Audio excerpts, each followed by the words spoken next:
Master of transformative projects and the calm force behind groundbreaking innovations. While others make noise, he moves in silence, making billion-dollar projects happen.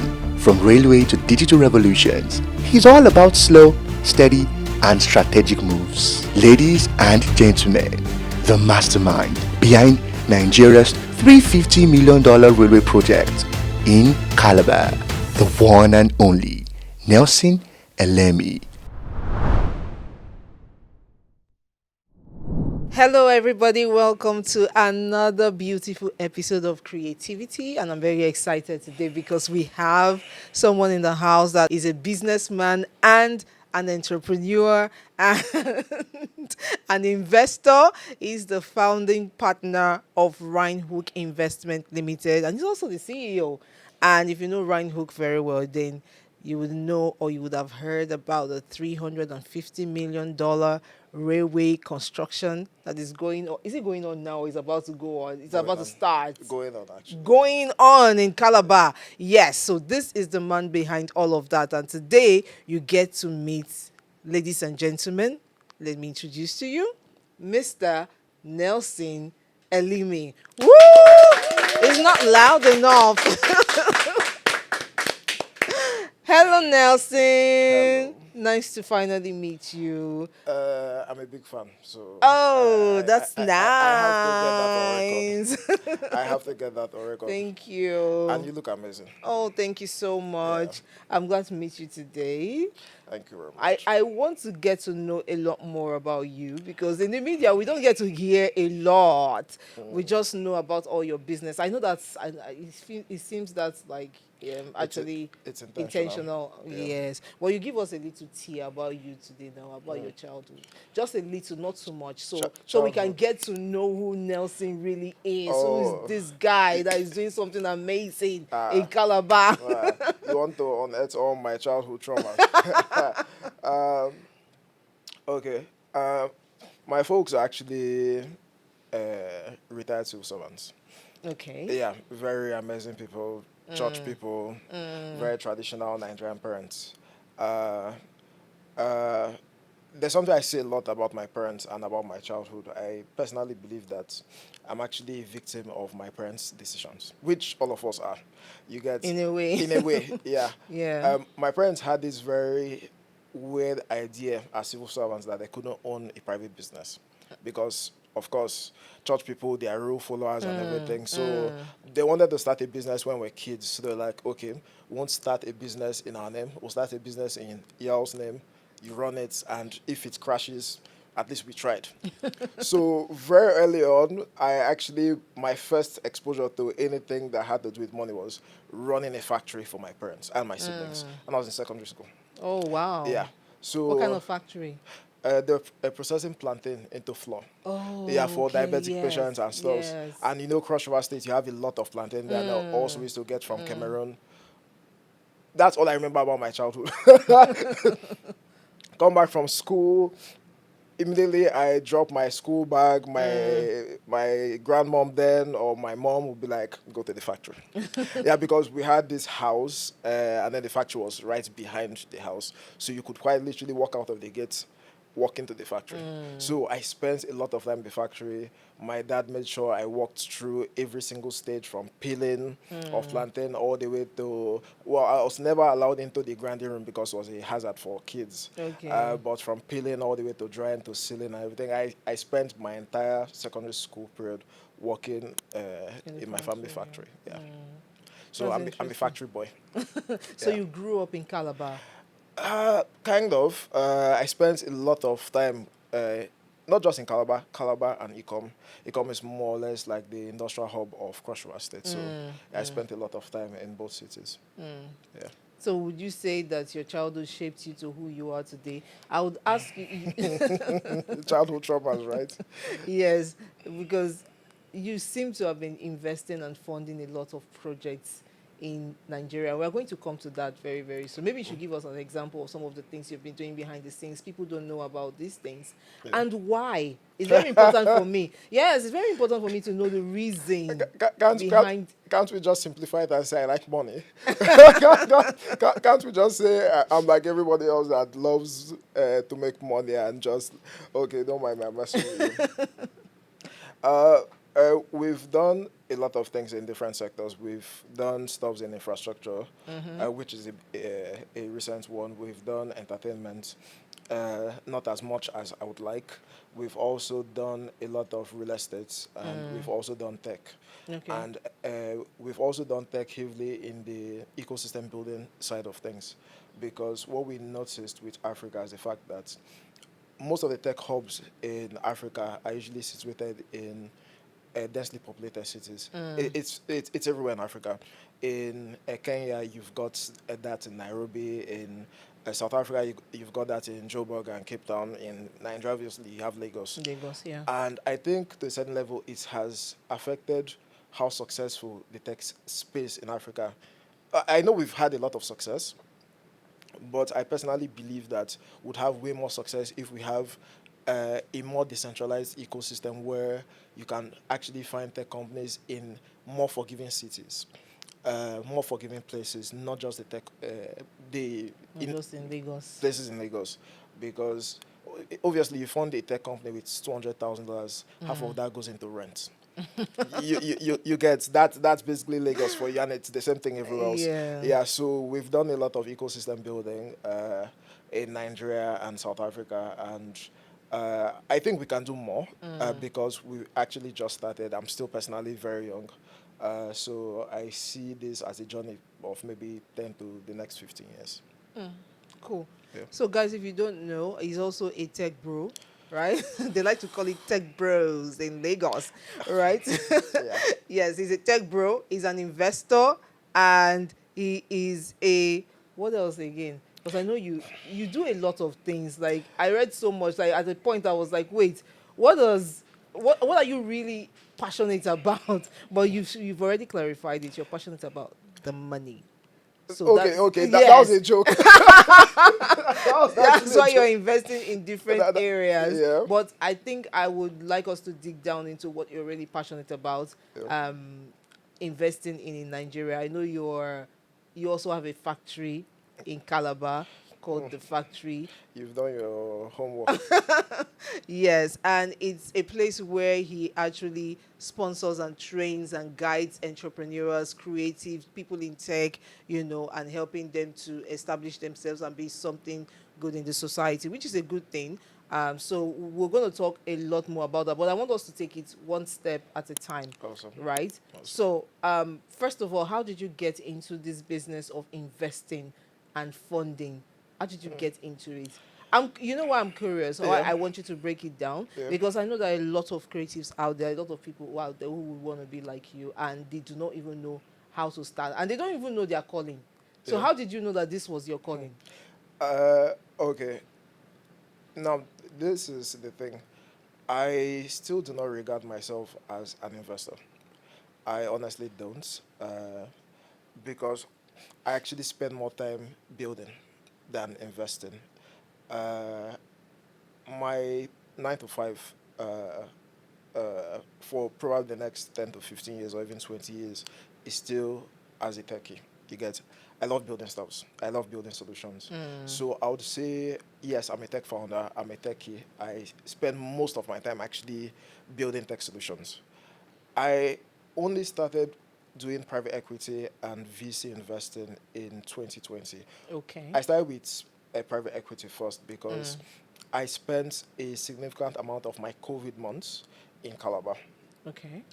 And it actually exposed me to the fact that we live in a country where we have so much potential, but it also feels like a lot of that potential, nobody really knows or can find creative ways to actually unleash that potential.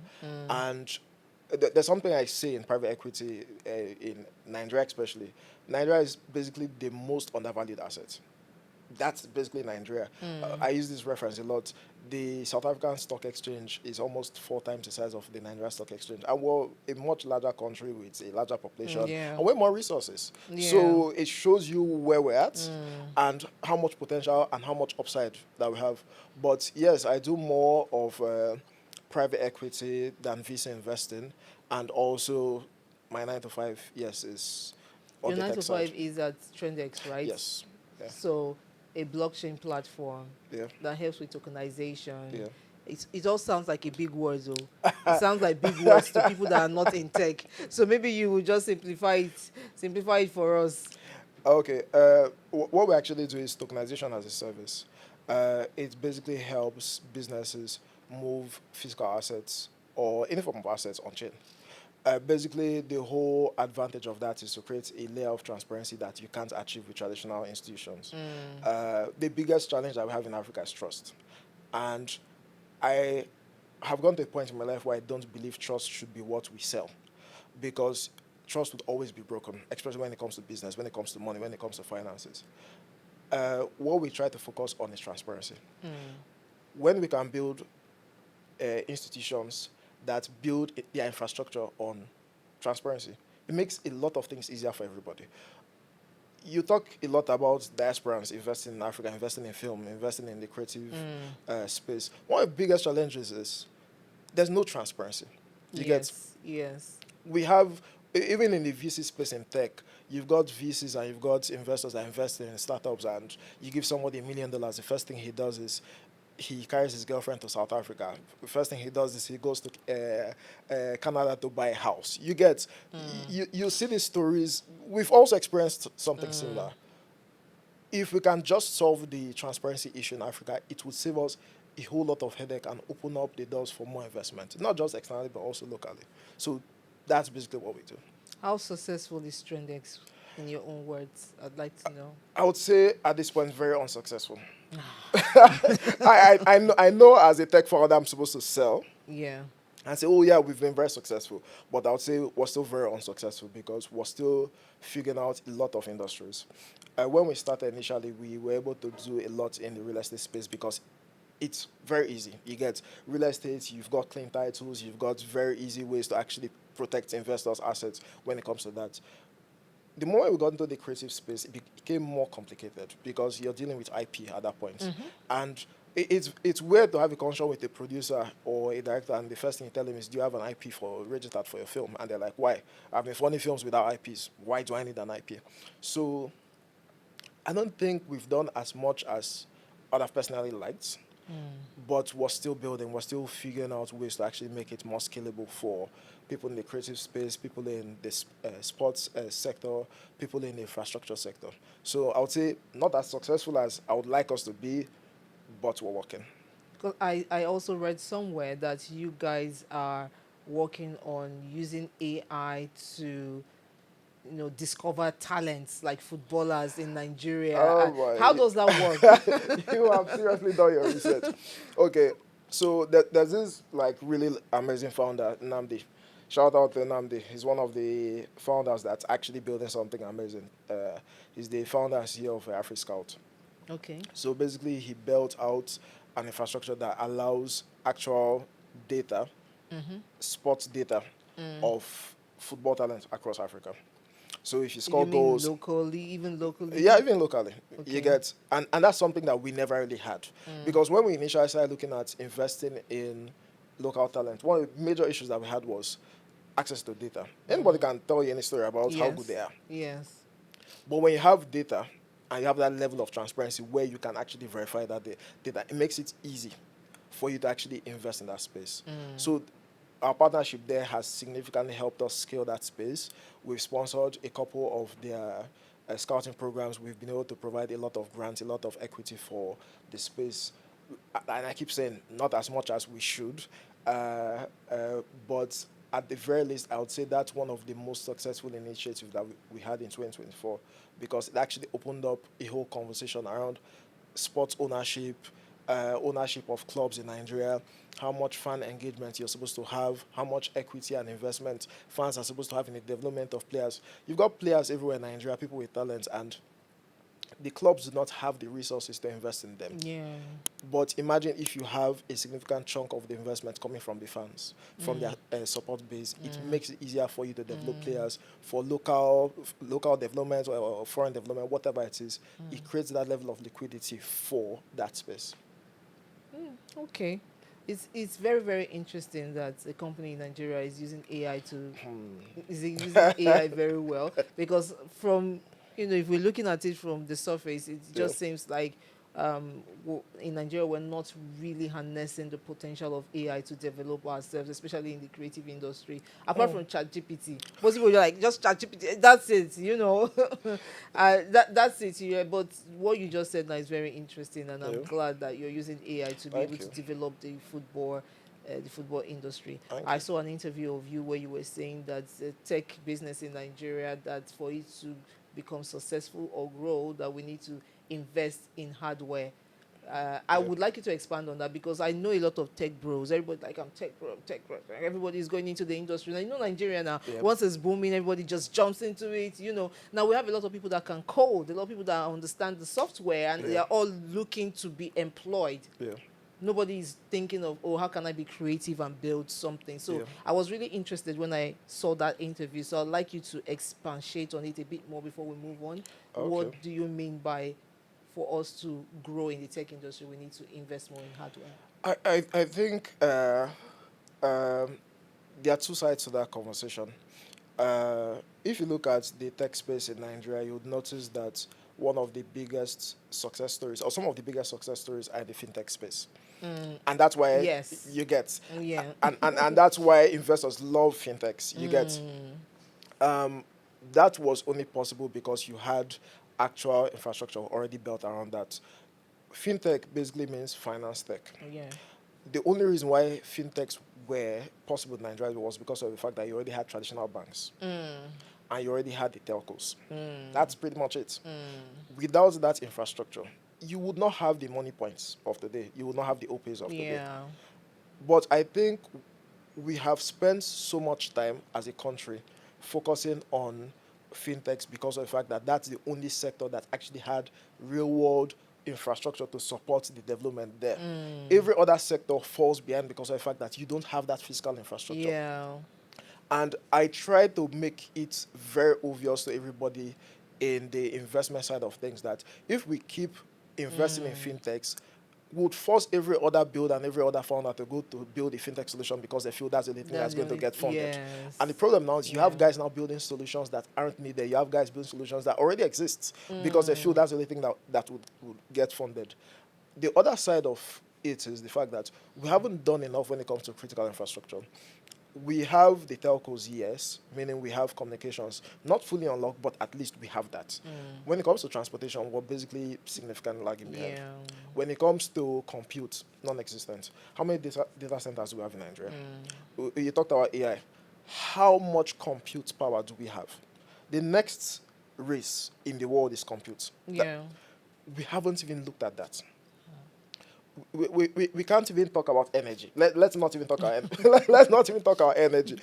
When you don't have energy, when you don't have transport, when you don't have compute already built out, the hardware, the data centers, you don't even have R&D around even building hardware solutions. It forces everybody else to just look at fintechs as the only option if you're going to build a tech solution because of the fact that you don't have the physical infrastructure to support that development in other areas. So it's not just about, okay, let people build more in other sectors. But also about let people actually invest more in the critical infrastructures that are required for any form of development. The ones I'm passionate about is obviously infrastructure and energy. Compute, I don't have the money for compute yet. I hope we'll get there eventually.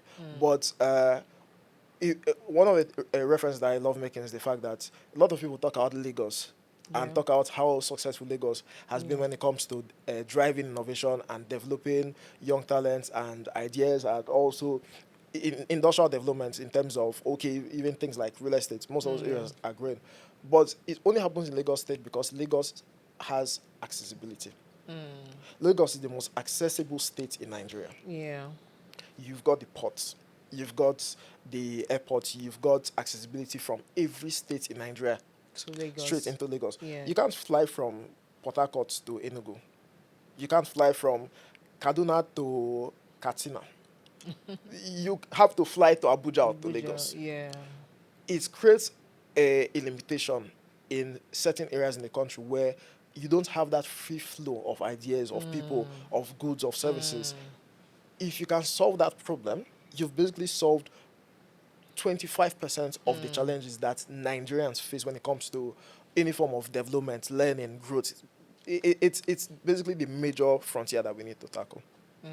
I see why you are interested, or why you went into the transportation business. Yeah. I see that now. Yeah. But let's talk about what, you as a company, you and your company have been doing to tackle this issue we have with infrastructure in Nigeria. What have you guys done, or what are you doing? Yeah. What You lead by example. one of the reasons why I personally intentionally avoid publicity is because of the fact that I don't think I've done enough. Well, you're doing something at least.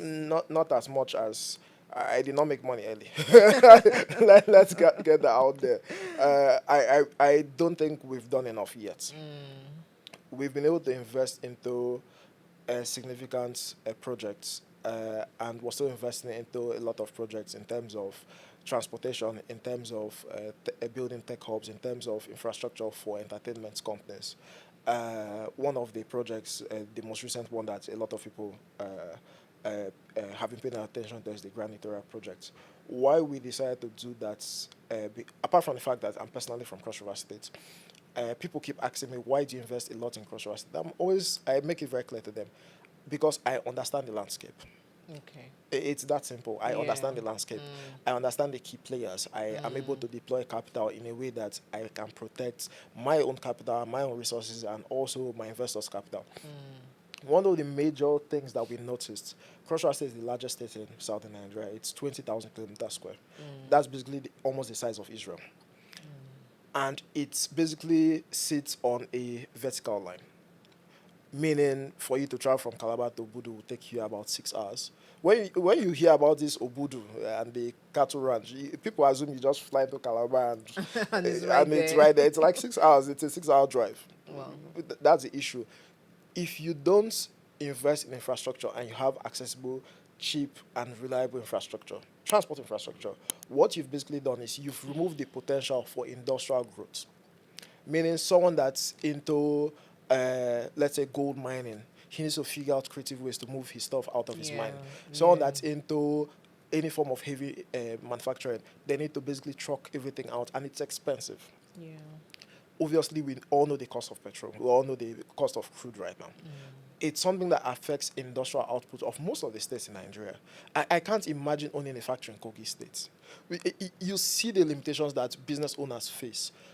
There's a reason why you see a lot of foreign companies move out of Nigeria. That's because of the fact that in certain countries, you're able to build out financial models for a whole year and stick to it with very little variations. In Nigeria, it's not the same thing.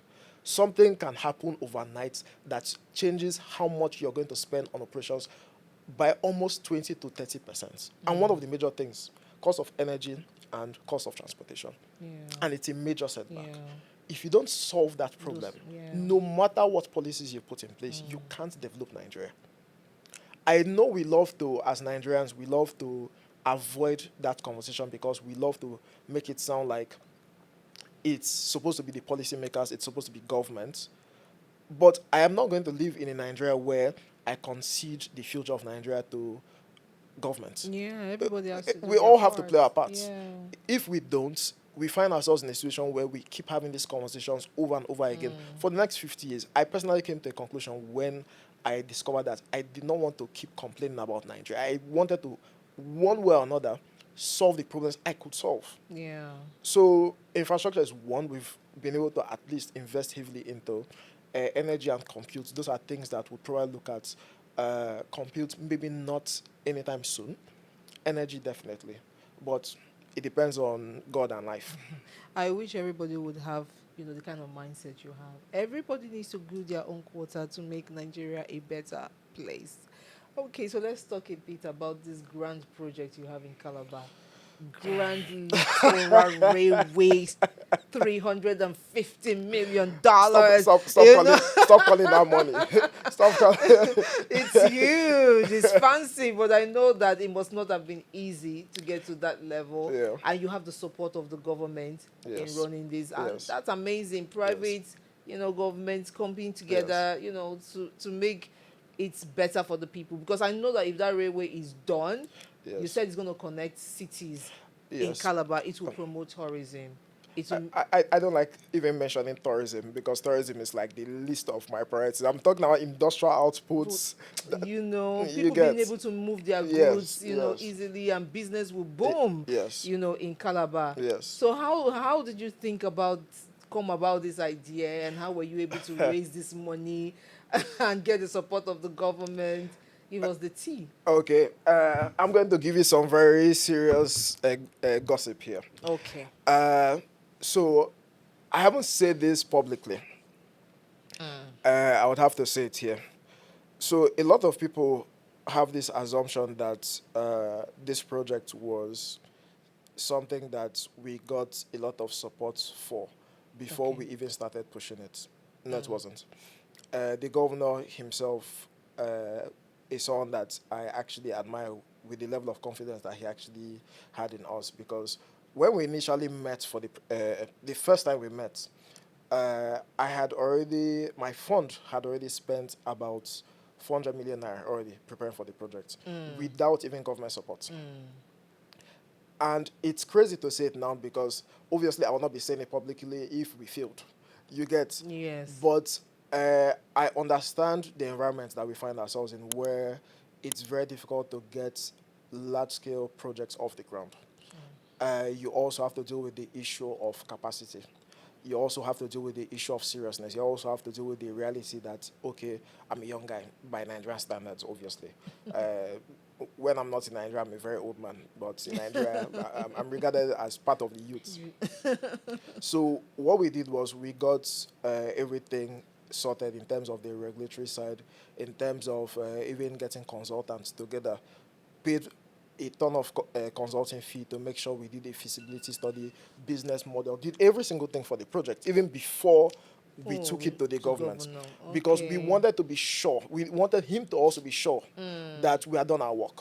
We had even done basic preliminary survey of the entire route before we went to the government. So the moment they saw how much work we had done, it wasn't a conversation of, okay, can you do this? They had already seen how much investment we had already made. Yeah. So it was amazing for him. The moment they saw our feasibility study, saw most of the documentation we had done, saw how much, they saw how much money we had invested into the project.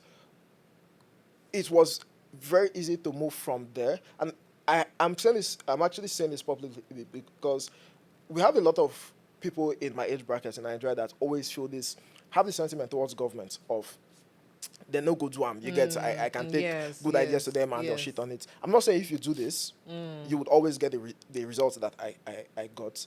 But you need to take that risk, especially when you're dealing with government in Nigeria, because they've got a lot going on. And if you claim you actually want to build and you actually want to be part of that change, you also need to take a risk on yourself first before anybody else takes any risk on you. You need to take that risk. If you're not willing to do it, then please leave it alone. So we got into this because I personally experienced a lot of things. One was, I think I was still maybe in primary school then. My dad, civil servants, how they operate, they transfer them to different places.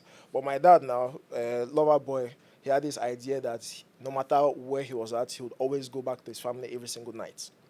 And you know how big Cross River State is. Yeah. So every single day, that man will travel for 2 hours to make sure he goes back home. One of those days, he had a very horrible accident. They come back from an event. There was okra soup in the car.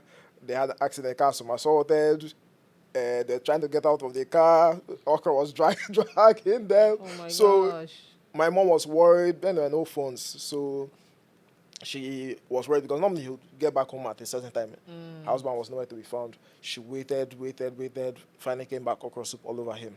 And that image stuck with me throughout my entire youth of, okay, if this is what my family experienced, now imagine what everybody else Yes. experiences. Yeah. And I have also had 2 accidents in Cross River State. Really? Yeah.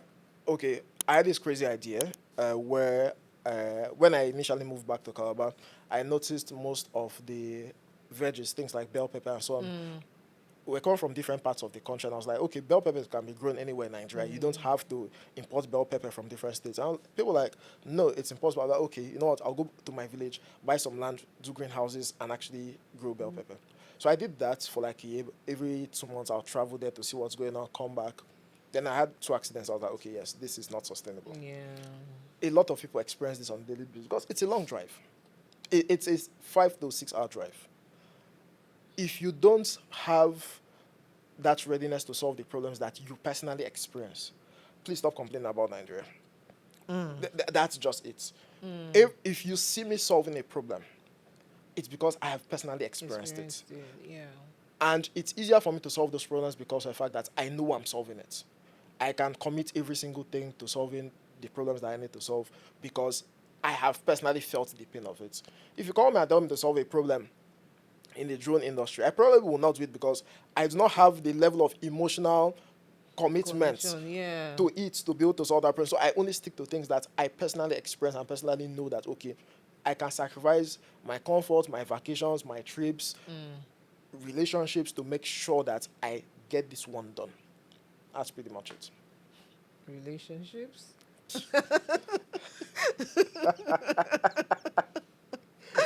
Anyway, let's move on. It's interesting, and I'm so happy we're having this conversation because now I get to know the real you and why. Because I was actually curious. Some people invest. It's not just really about money. If there's passion is not there, it will not work out. And I'm so glad that you're saying these things and people can hear.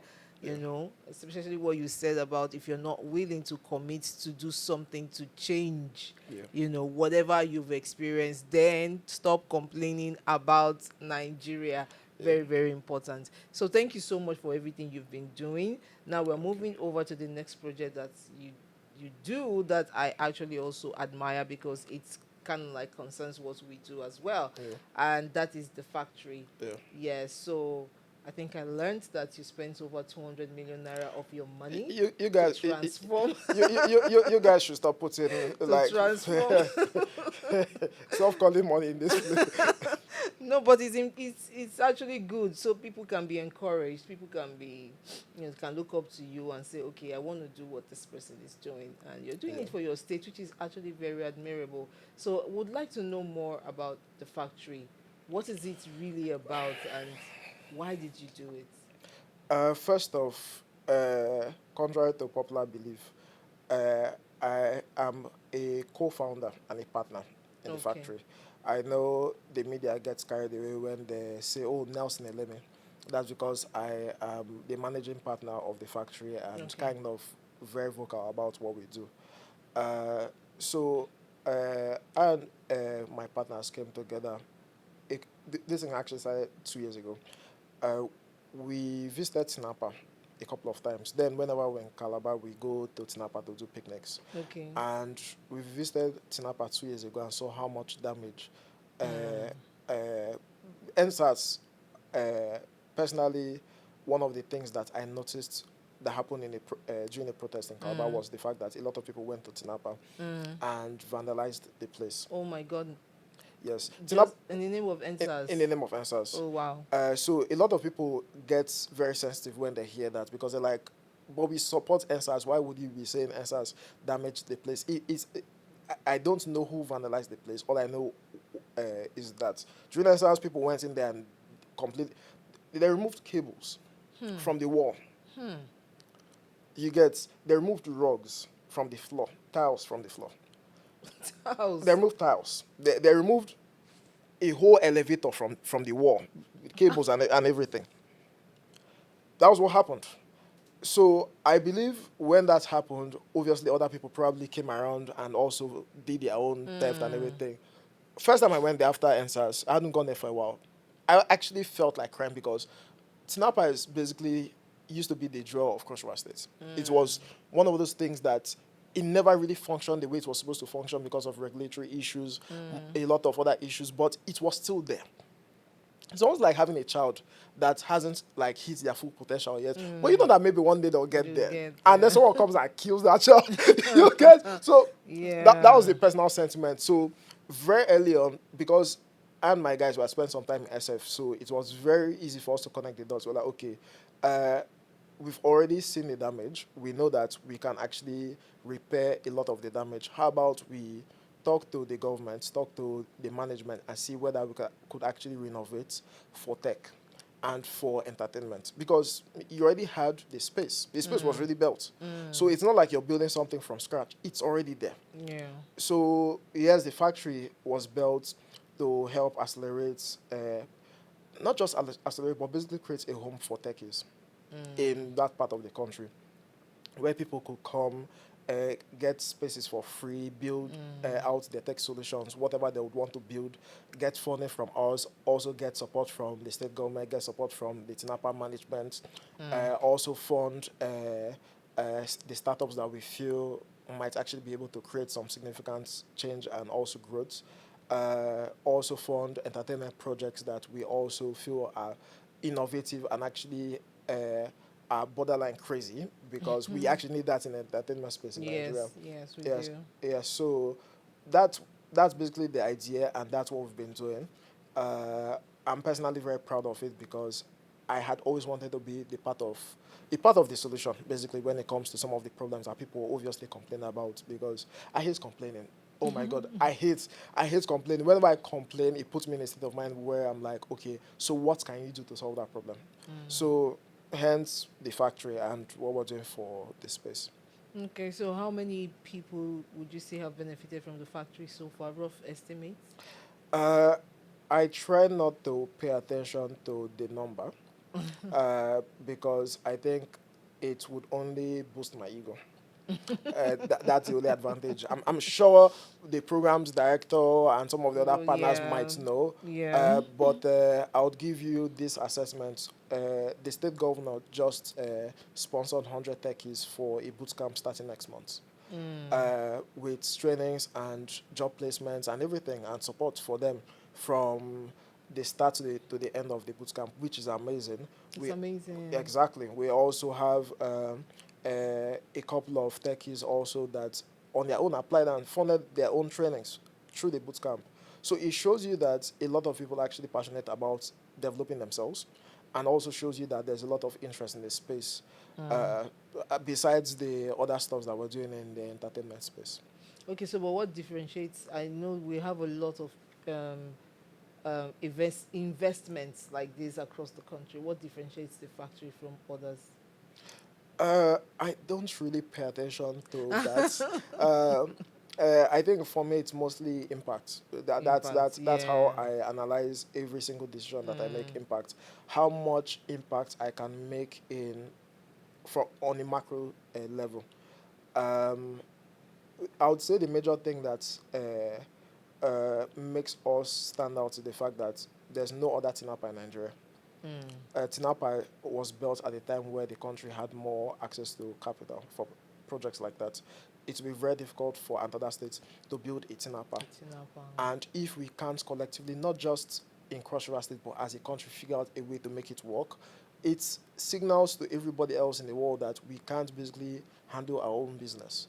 So I would say, first off, there isn't a second Tinapa in Nigeria, meaning we're already at the top of our game. Secondly, Calabar is basically the most forgiving city in Nigeria, where you could actually go build a tech company without too much hassle, too much stress. Your cost of living is very fantastic. You don't You're have trying to. to lure more investors? Yes. Okay. Let me put it this way. I would be more open if you've got two tech companies, one in Lagos and one in Calabar, doing exactly the same thing, and every other thing is the same. The only difference is location. I'll probably invest in the one in Calabar for one specific reason. Your burn rate would actually be better in the right direction, meaning you would spend more on the critical things that actually would lead your company to growth. In Lagos, you're spending a lot on very unnecessary things. So True. That's a major thing. True. That's a major reason why I decided to invest there. And you live there too. I live in a lot of places. I would say I am currently unmarried, currently without kids, so I still have the advantage of being able to roam around aimlessly. Interesting. Yeah. So Calabar, Yeah. I think I've been there once. Very Interesting. nice city. When? Beautiful. It's maybe like 10 years ago or Oh, something. okay. No, you've not been to Calabar. You haven't been to Calabar. Well, when I went there, I can remember one thing I liked most about the city was that it was very clean. Yes. Very, very clean. There were Yes. no letters on the street, Yeah. nothing like that. Everybody was very respectful. Yeah. Everywhere, even the local bookers were very clean. That's one Yeah. thing Yeah. I think apart from the what's that Obudo Ranch, Yeah. there should be more things like that. I saw the stadium then; it was looking very nice. It was as if in Calabar somebody was thinking when they were building stuff. Yes. But why is it not like Lagos yet? Is it because of the accessibility thing that you're trying to solve? Yes, that's one. Okay. Now imagine if the only access that people had to Lagos was Ikoyi. And everywhere else in Lagos wasn't accessible. You quite literally had to travel Lagos traffic is horrible, so Yes. you get. But imagine if you had to travel for 2-3 hours to get to the next town. You had to travel 2-3 hours to get to Lekki. You had to travel 2-3 hours again to get to Ikeja. That's the problem. So you don't have this concentration of access across Cross-River State. That's the first one. Accessibility is a problem because it's such a large state and most of the population is spread out across major cities. So it's not like Lagos where you have everybody in just one hub. So it's significantly affected that growth. But the second one is you did not also have a culture of private participation in development. Everything was centered around government involvement. And at some point, government would get their fatigue as they very often to when they keep investing and they don't really see any form of private participation. So I would say there have been loads of government involvement. I hear a lot of people all over the country talk about, government should do this, government should do that. Honestly, personally, my personal opinions, the Nigerian government has done way more than they should be doing. Are you serious? Hot take. Here's the truth. At some point, if you're being honest, when you look at Nigeria as a whole, are we actually running a capitalist society or economy or a communist economy? Because here's the truth. Even things that private investors should build. Do you know how weird it is for government to be building factories in Nigeria? Ajakuta Steel Mill that every single day they are still talking about, it is government owned. Or honestly, I haven't paid attention recently, but I know it was the government that built it. Most of the heavy industries in Nigeria were built by government. Yes, at the time where it was the military, but till today, we haven't gotten a whole lot of private participation in investment in developing Nigeria. I would say yes, they haven't done great when it comes to policies that can actually incentivize that participation. Yeah. But still, I think they're doing way more than they should be doing. Pay attention to policy and then let the private investors take the helm when it comes to investing in most of those stocks. So when people say, government haven't done, here's a weird thing. When we initially started investing in Tinapa, I had a very strange conversation. Someone came to me, they spent like an hour in my office and they're like, government needs to do this, government needs to do that, government needs to do all this for this place to work. And I was like, but the place is built already. There's a road to the place.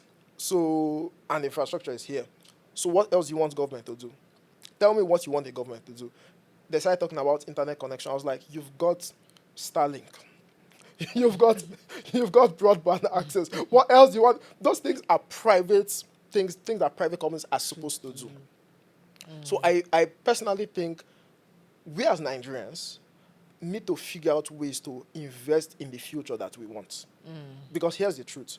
When we actually start investing in the things that actually matter, then maybe, just maybe, would actually be able to have a more substantial and consistent say in government. Because at that point, we now become a more reasonable player. Just maybe. Wow. So, but do you find people like you who have this kind of mindset? Because we need a lot more people to be able to change or do anything significant. It's not a one-man show. So, what are you doing, to... Well, I'm here, aren't I? Yes, you are. Yes, you are. I'm here. I have spent a lot of money and a lot of effort to hide myself for many years. Why? I love my life. I like how peaceful it is. Get. I used to love how peaceful my life was under the radar. I can understand. You get. Yeah. I love wearing my joggers and you get moving around and living my life peacefully. And also, since at some point in my life I started making most of my money from private equity, it also made more sense that nobody really knew who I was, because private equity is all about buying undervalued assets. Yeah. And Nigeria, we have a horrible reputation of, when you see an individual or a firm and you're like, okay, they have money, the price will not be the same. It's true. You get. So I loved that we're under the radar. We could go into deals and provide some form of value to ourselves and also to our investors, because of the fact that we were always seen as the underdog, because nobody knew us. But the more we invest and the more activities we get involved in, the more we discover that we actually need to rally people around what we're doing. And rally, because here's the thing, I don't think was special. I have never felt was special. That's the truth. The only thing that I see in terms of the contribution that we need to make besides what we're doing is to just be open about what we're doing. Yeah. And then hopefully every other Nigerian that feels the same level of pain and anxiety when they think about the future of Nigeria, or probably wake up from sleep and be like, okay, no wala, we need to figure out a way to make this thing work. So, yes, I'm trying to be more vocal. I'm trying to be out there. Great. Thank you so much. This has been very inspiring. And if you're a creative out there, or you are not just creative, an entrepreneur, a human being, a Nigerian, I think this session must have been very, very, very useful to you. It's time for us to change our mindsets and see how we all can come together to make Nigeria work. I'm very excited about your projects. I'm excited about the factory. I'm going to come visit one of these days, hopefully.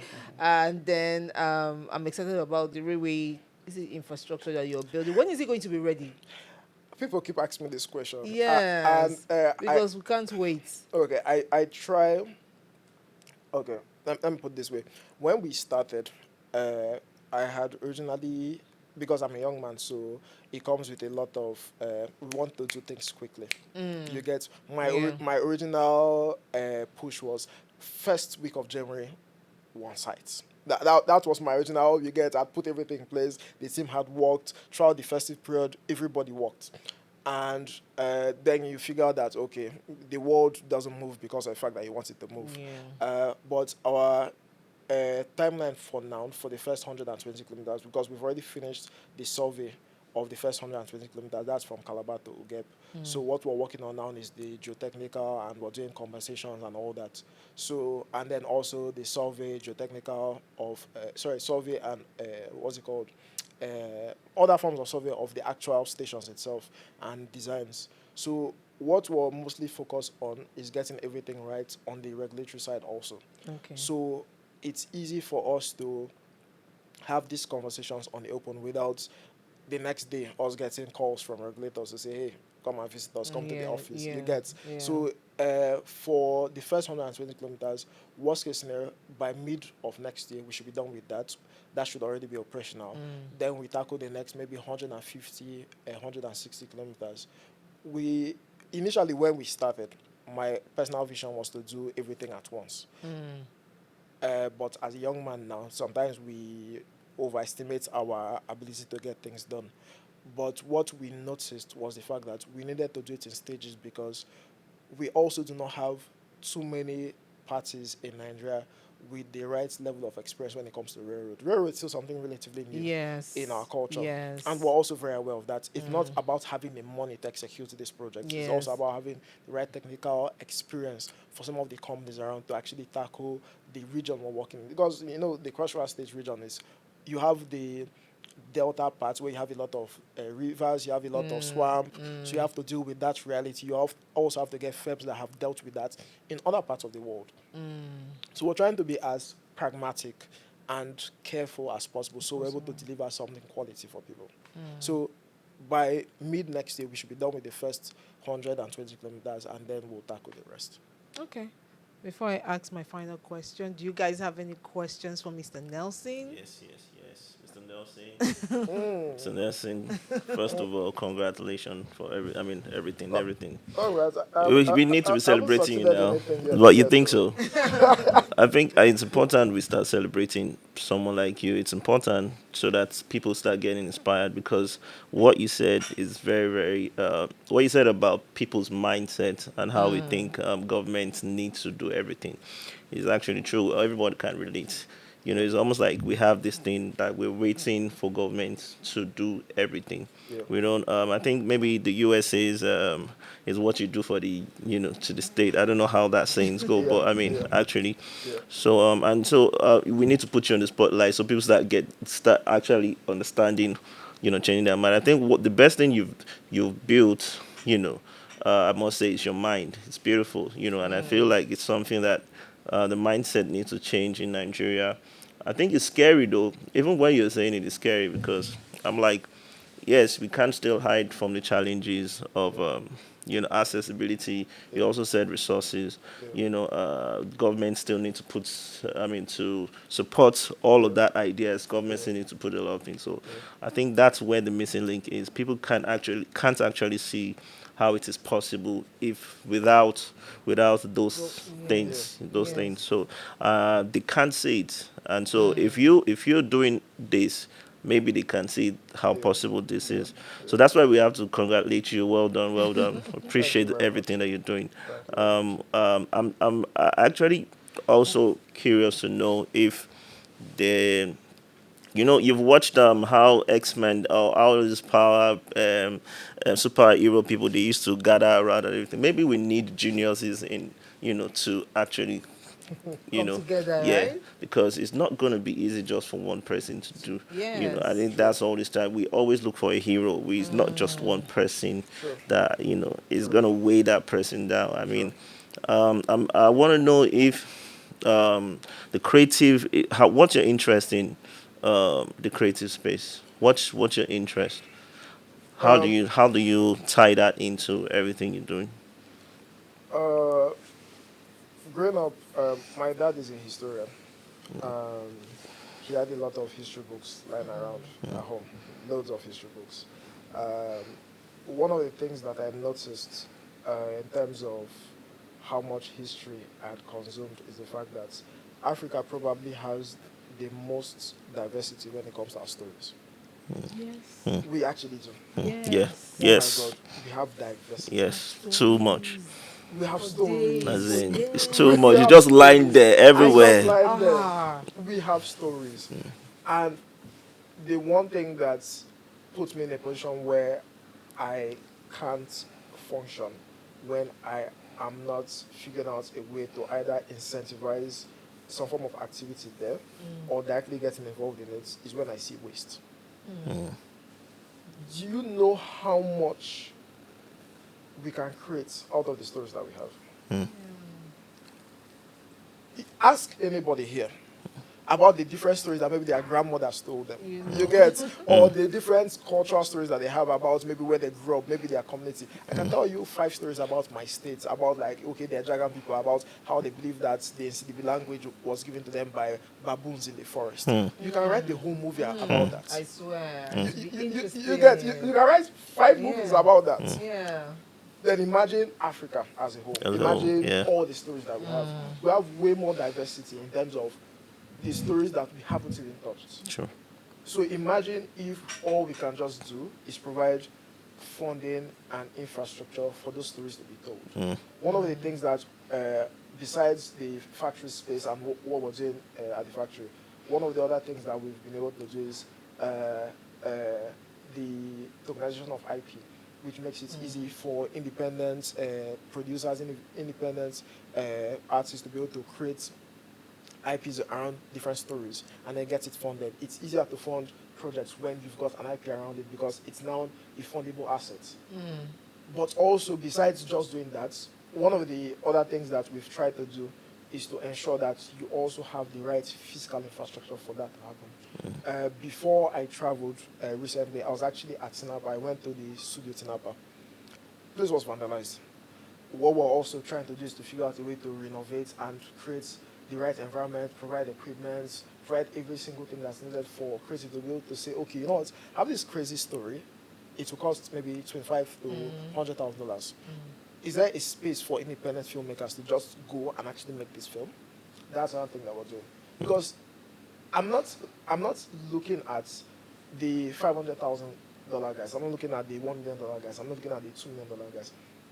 I'm looking at a way that we can figure out creative solutions around filmmaking, around stories, funding stories and making quality stories in that space. Yeah. Because the more we actually fund and create solutions around that, the bigger that space becomes over time. So if you check my IG, my caption is grand instigator. My own is just instigate. Start the fire, blow.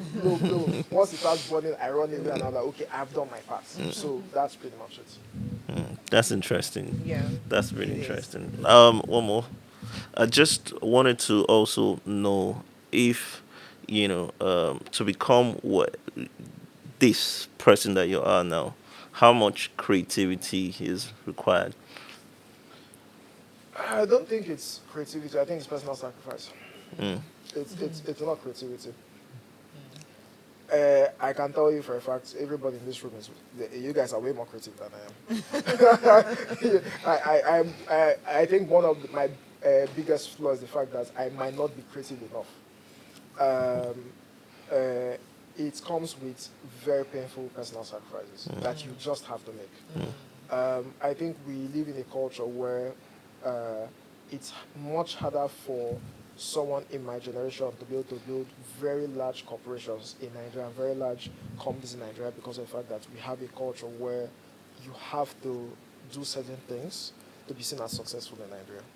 So you put way more burden on your corporation to be able to get you to that point. Forgetting that your corporation or what you're building and your vision is not supposed to make sacrifices for you. You're supposed to make sacrifices for your vision. Yeah. So it's mostly about personal sacrifices. It's mostly about delaying things that you should do, mostly about delayed gratification. Trust me, in short, if there's anything I can actually say that is the one gift that God gave to me, is delayed gratification. I can be very patient. Oh my God, I can be very patient. So if you can just apply delayed gratification and get lucky with the right team and support system around you to be able to build, sky is not even the limit. So I think it's more about sacrifice. That's it. I hope you guys are hearing.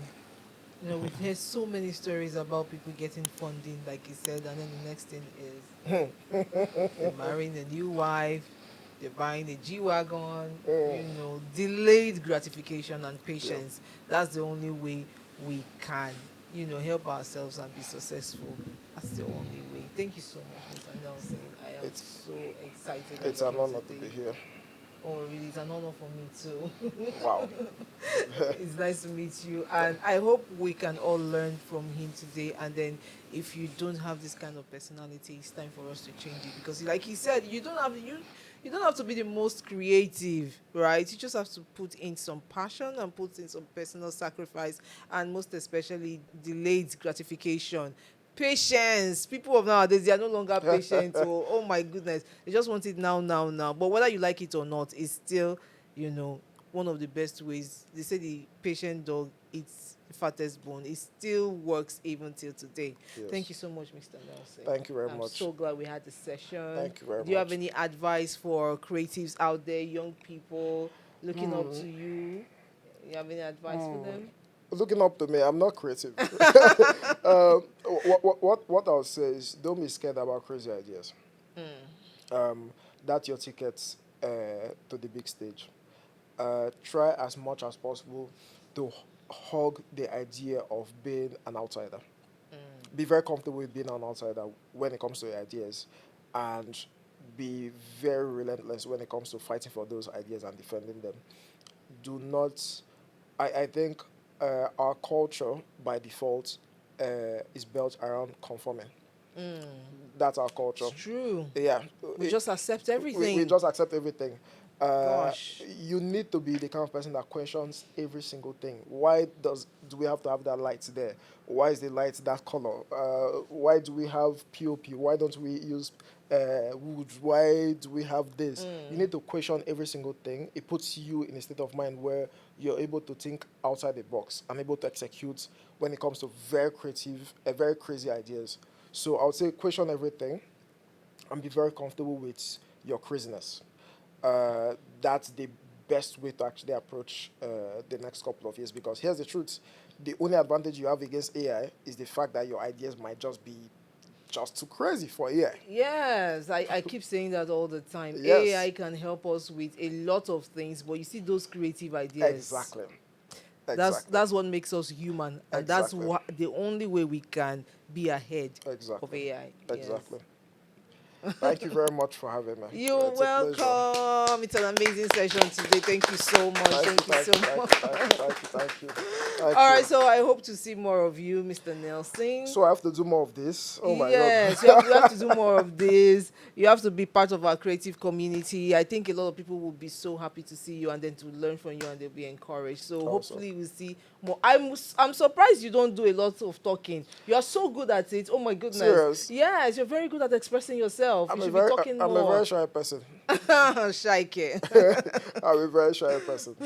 Thank you so much for Thank coming. you very much. All Thank right, you. guys. So yes, we have a gift for you. Small gift. So Awesome. yes, Yay. thank you so much for coming to Creativity. Now I didn't get you anything.